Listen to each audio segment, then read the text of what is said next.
We done Vidtorz, riding on the world tour. From Bama to East Coast to Boot to the big star. Love a known term, shout out to my co-star. Mr. and Mrs. doing big, baby, we done Vidtorz.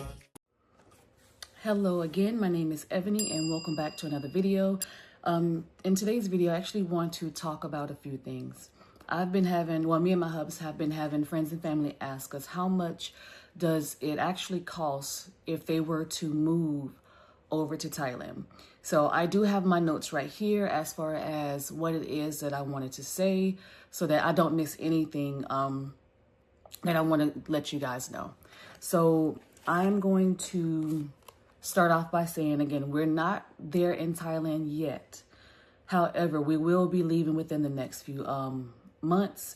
And once we get there, we will do an updated video as far as what it is that we actually spent probably within the first 3 months of us being there, because the first month we will do everything as far as the rent in a year in advance so that we don't have to worry about paying rent for the first year. With that being said, I do want to start with housing, and I want to break down what it is that you need. So again, I'm reading from my notes. So with that, there is no credit checks, no social security card, and no background checks.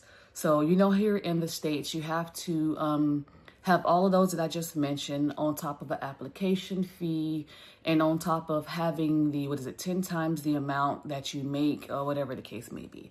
So that's the qualifications here in the States.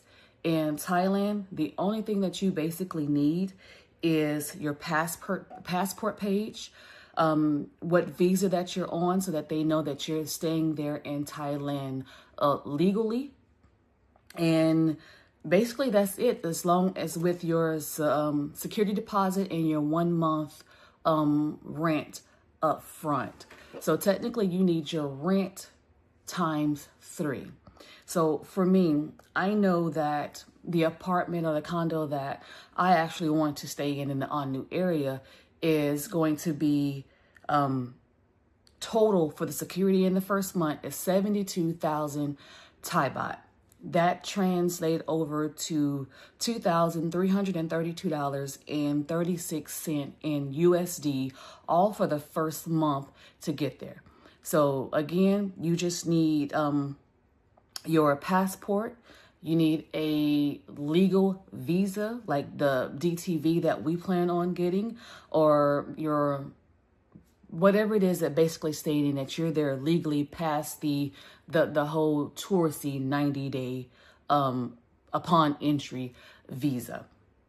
So with that being said, that is a nutshell as far as getting into the place and how much you have to pay just for the rent.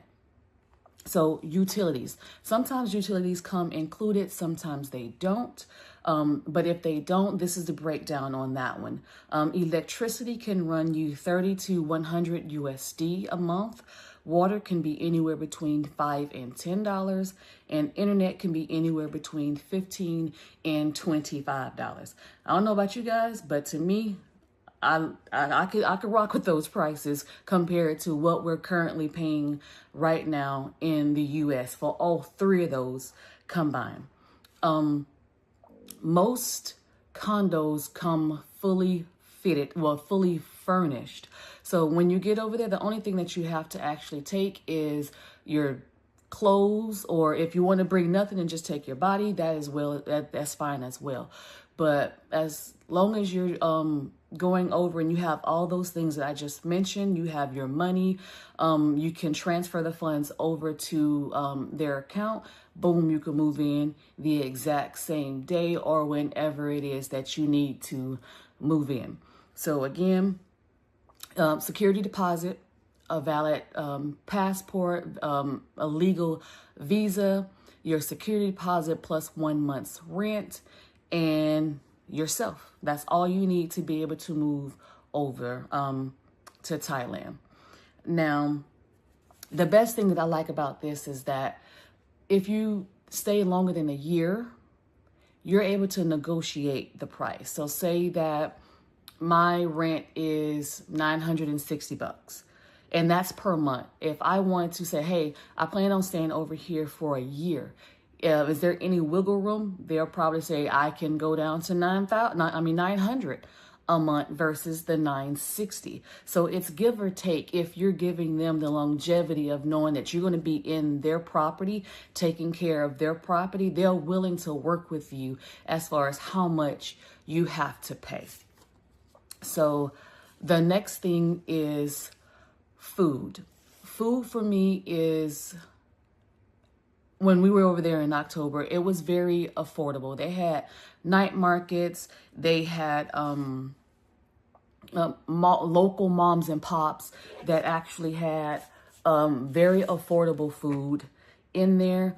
And you can range anywhere between 70 baht to all the way up to $6 for a meal. And that's just in local places or in the malls or stuff like that. Now, if you want westernized restaurants, you'll get that, but you also pay that price that comes with the wanting to eat westernized meals. Now, for me, for the food, I see us immersing ourselves in the culture as much as we possibly can.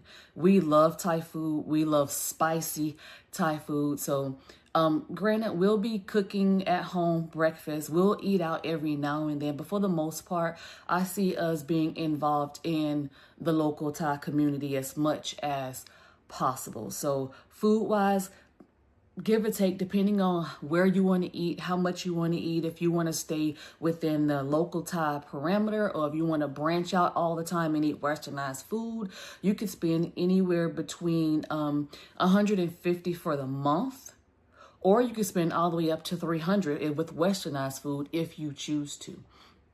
So for me, we plan on immersing ourselves in the culture. The next one will be transportation. And I'm going to read this from my notes. So BTS and MRT, which we plan on taking quite often. I actually enjoyed being able to get on there, and it doesn't take that long to get to the destinations. You can get on it, ride for like 5 minutes and get off on the next stop, and then you are at the destination. You don't have to sit in traffic. You don't have to worry about basically any of that. So the BTS and MRT can be anywhere between 40 to 60 Thai baht a month, which is anywhere between $1.25 to $1.75 per person. And that's not a month. That's just for one trip.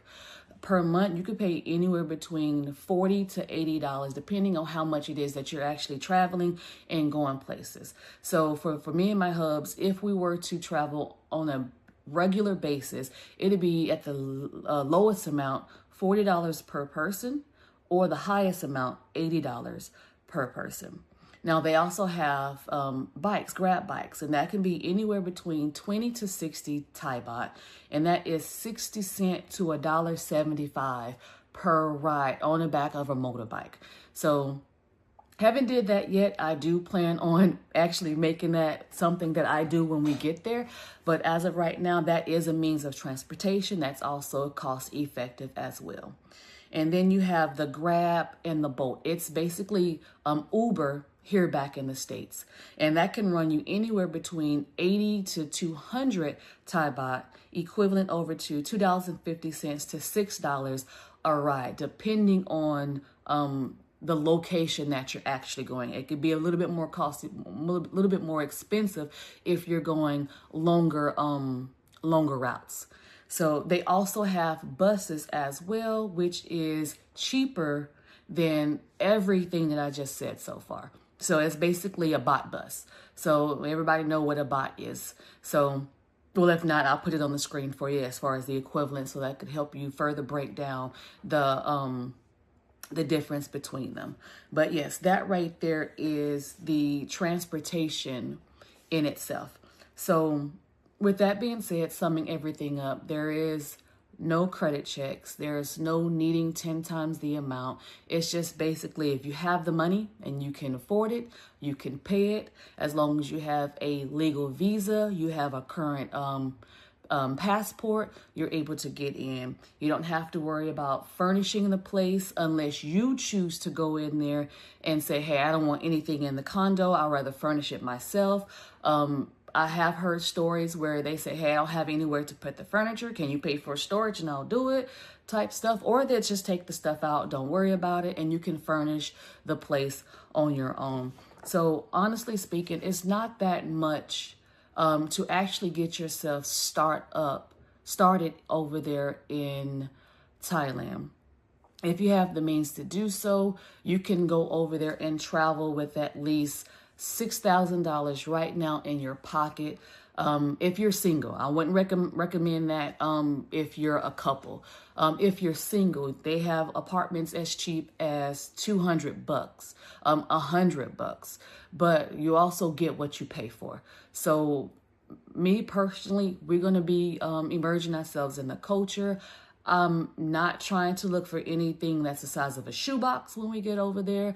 I do try to plan on getting a 2-bedroom, 2-bath.